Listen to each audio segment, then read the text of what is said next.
Hey guys! Welcome back to my YouTube channel. It's me again, Kirso Sado Lopez.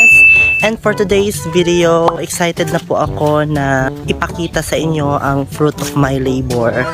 Actually, matagal ko na itong pinangarap at finally, nakalipat na ako sa aking new house. So for today's video is magkakaroon tayo ng house tour sa aking new house here in Tuban, Santa Cruz, Davao del Sur. So sa makikita ninyo dito sa aming area is medyo wala pang mga bahay. Meron na ding iba na tumira na dito. Actually, this place is a subdivision. Medyo marami na din ang nag-build ng house dito. So dadating talaga yung panahon na medyo masaya na dito kasi marami nang titira. So yun guys, excited akong ipakita sa inyo ang aking bahay. Pero wag po tayong masyadong ma-expect ng bonggang-bongga kasi simple lang talaga yung house ko.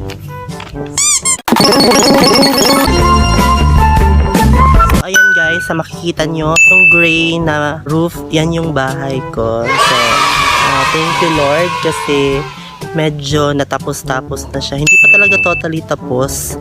Pero thankful ako kasi nakalipat na ako.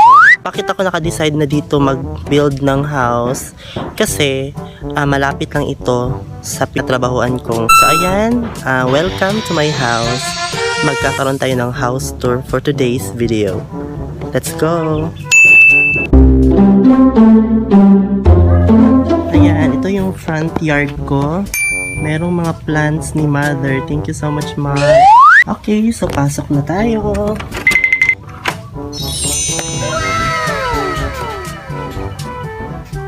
Ito yung sa loob ng bahay. So, ang style ng bahay is, ano siya, yung sala diretso na sa kusina.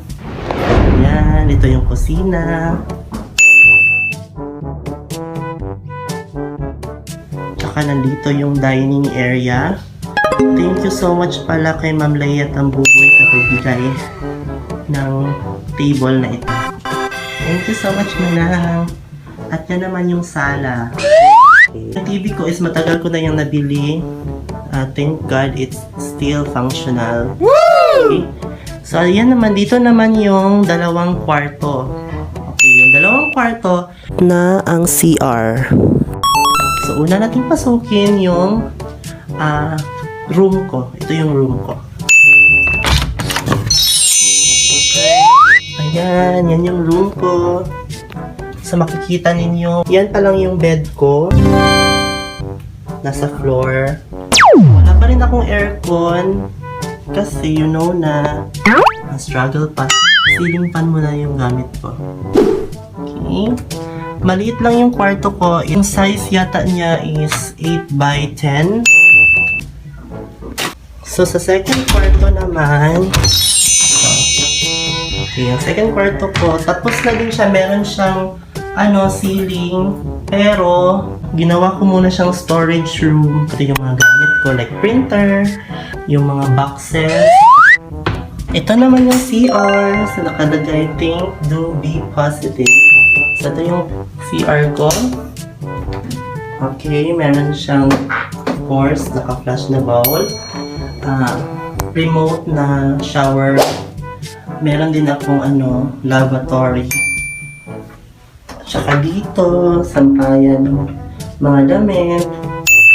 Tsaka meron din bidet. So, hindi pa rin siya tapos, pero at least magagamit na siya. Napaka-small ng CR ko, no?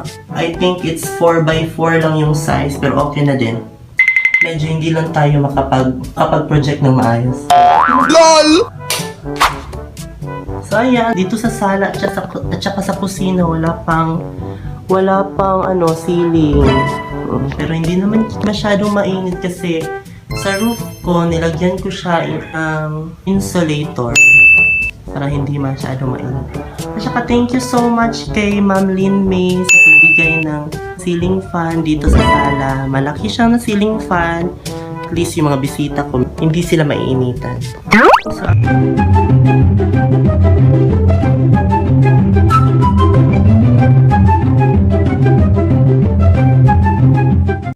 So if you're asking if lonely ako dito, hindi naman kasi meron na akong mga kapitbahay.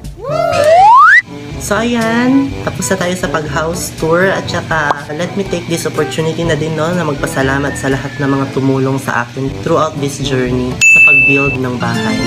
Una, papasalamat ako sa team na kung saan sila yung nag-build ng house kay Pastor Jerry Magallanes at sa kanyang whole team. Thank you so much, Pastor, sa magandang output ng iyong proyekto. No?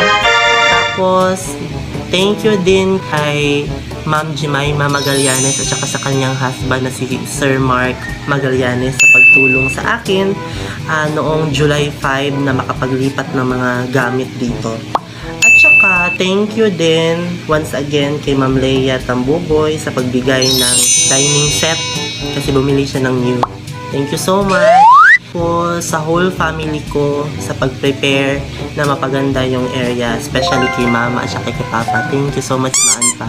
At sa lahat ng pumunta dito last August 30 during my birthday kasi sinabay ko yung house blessing. Salamat sa lahat ng mga taong pumunta dito para makiselebrate sa akin at nag-congrats sa akin para sa aking house blessing. Welcome na welcome po kayo dito sa aking bahay. Kahit simple lang, kahit hindi pa siya tapos, importante, maganda yung feelings, napaka-komportable kung tumira dito.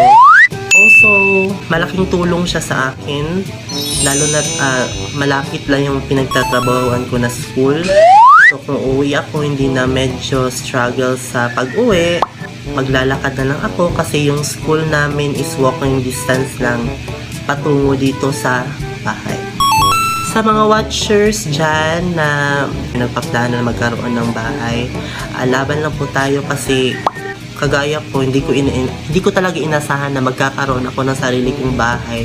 Pangarap talaga ng bawat tao siguro no na magkaroon ng sariling bahay.